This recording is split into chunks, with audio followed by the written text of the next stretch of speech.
So here we go on the INET under L&R Training Group. In the Senior Merchandiser Notebook, there are 3 electronic forms. 2 are for training purposes. That's the training checklist and the training evaluation forms. And 1 is for performance review for experienced service reps. That's the Employee Performance and Opportunity Checklist.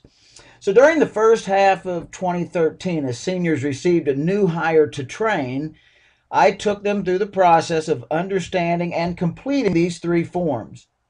I did it in one-on-one join me sessions. There are a few seniors who have not yet had a new hire this year, so they've yet to receive this training. The training checklist and training evaluation forms are used by seniors to document and report training progress, and as a tool for seniors to be sure all training requirements are completed. When a senior receives a new hire, they are instructed to start a training checklist for that employee.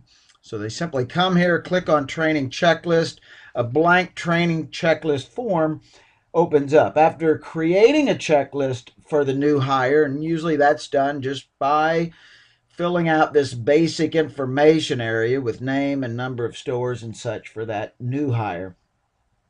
A senior then returns to that new hire's checklist multiple times during training, checking off the listed requirements and answering to some training questions. So I'll show you a few of those.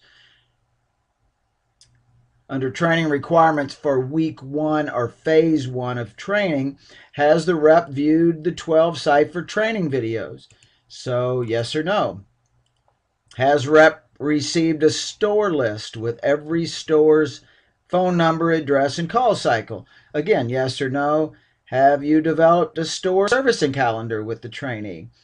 Is the correct rep number in the Cipher? Some of this is very much just reminding the senior of a responsibility they have in training.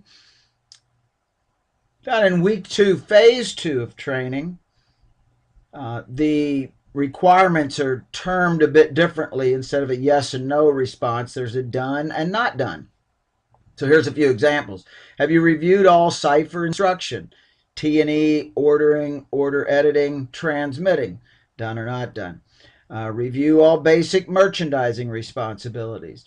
Review returns procedures. Review shipping report. Administrative time. Ordering reorder labels, and on. Just a pretty solid list of the important elements that are to be completed during training. Does trainee have all pertinent materials and manuals? Another yes and no down here toward the bottom. Also included in the checklist are 2 areas to evaluate the trainee.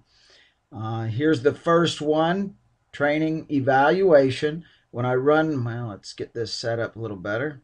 When I run my cursor over the rating area for training evaluation, you see in the middle of the screen a little window opens, and it spells out the rating, what each rating number means. It's a 1 through 5 scale.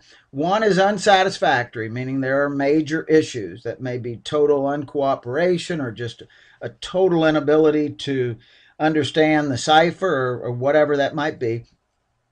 2 is fair and just kind of includes a multiple minor issues, and then 3, 4, and 5, which are better, going up to 5, which is outstanding.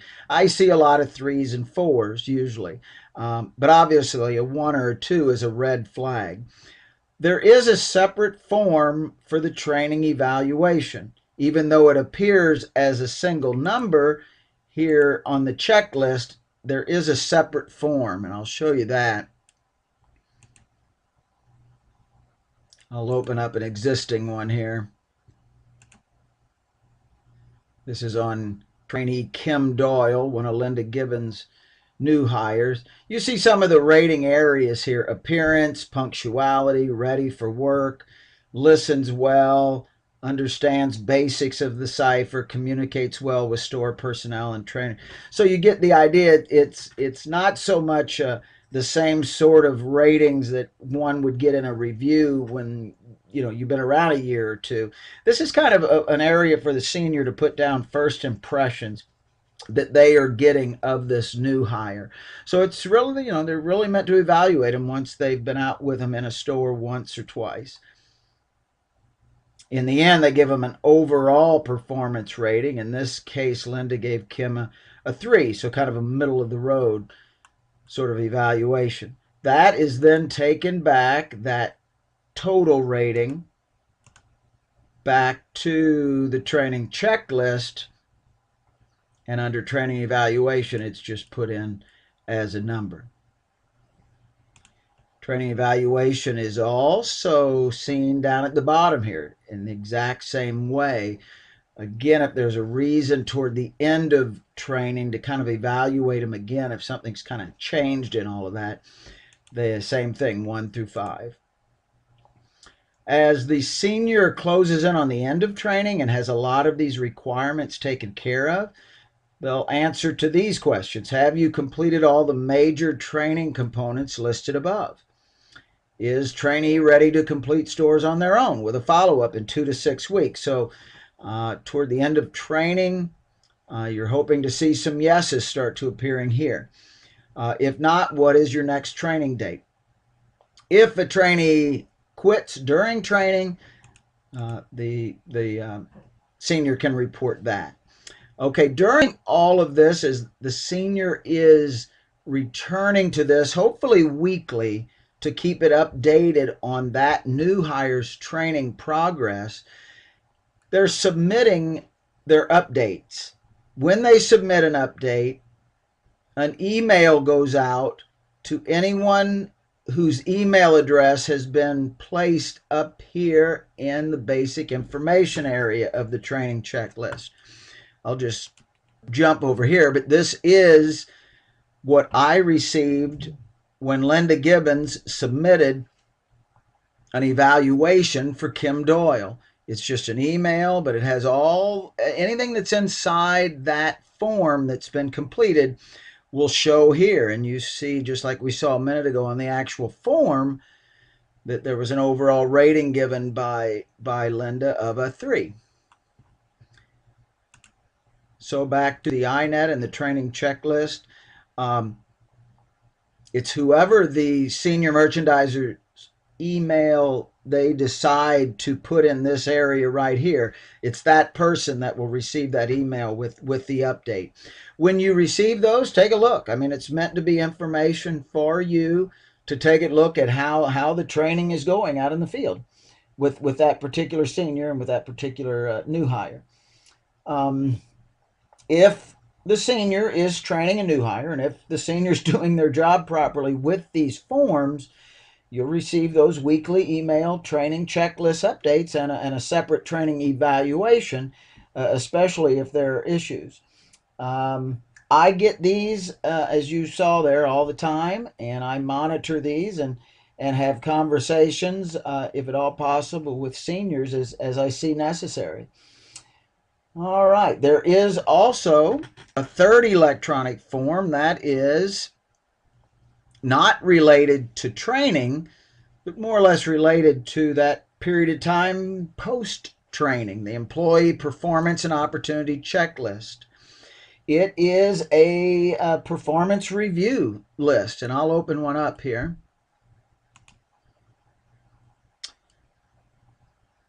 This happens to be Chelsea Lynn is the rep, and this is Mike Fowler out east. So he filled out a performance review for Chelsea, and the rating areas are certainly different than they were on the evaluation because these are experienced reps now. So general store appearance, call frequency, how well are they doing servicing their stores on time. Communication, how are they doing with the INET, with emails, with the phone, any way of communicating with CSS or the senior or whomever. How are they doing with the cipher? How are they reliable? Are they dependable? So I think there are 10 areas total for the senior to rate the rep and then give comments, hopefully for, well, positive comments. But if there are improvement opportunities, they're meant to put those in these comments. There are also areas on this particular form, way at the bottom, to include any opportunities for increased sales in the store or greater efficiencies for that service rep in merchandising stores or in drive time. So that's there, along with an area for employee comments. Of course, there is an area for the overall performance rating. Obviously, Chelsea's doing pretty good out there, got an outstanding rating. So here's kind of the deal. Well, first, the same thing applies. When this is submitted by the senior, it goes out in an email to the people she indicated it should go out to. It also, all of these as they're submitted, whether they be the training forms or this employee review form, they go to CSS. They also go to Human Resources, all to be kept on file, basically, electronically. As regional managers and VPs, you can kind of decide how often and under what circumstances this employee performance and opportunity checklist is used. But the form does certainly provide a working format for improving a service rep's performance and value to L&R. So, this has great value in terms of trying to make things better, documenting that process. Each of the three forms we've discussed, let me back out of this one now. Each of the three forms has a printable copy as well. So if a senior wants to take that out into the field with them and fill it out while they're out in the store, they can do so and then bring it back and copy it in onto the training and onto any of these forms. I sent out an email this morning indicating to seniors that I was going to be looking for a lot more compliance on completing these training forms on time. Seniors, quite frankly, were doing pretty good at it, on and off over the last 6 months, but here recently they've not been doing quite as well. And of course, I get great compliance from some seniors, not so great from others, not good at all from others. I'm trying to even all that out. In addition, I am starting to call new hires a few weeks into training, not so much checking up on the senior, although it can end up being that way, but just checking on how the process is going in the eyes of the new hire, and just see if they have questions or whatever that haven't been answered by the senior. So just kind of, and I've not done that before. I'm just starting to do that to just get a feel for things out there from the new hire's perspective. So anyway, that's the deal on these. I'm going to shut this thing down. Hopefully this was a little better than a conference call, because you can look at this whenever you want. But I'm not there to answer any questions. So give me a call or an email, respond to this that I sent you, and just ask the question. I'll get back to you. Or you certainly, like I say, can give me a phone call. Thanks a lot for listening. Appreciate it. Talk to you all later. Bye.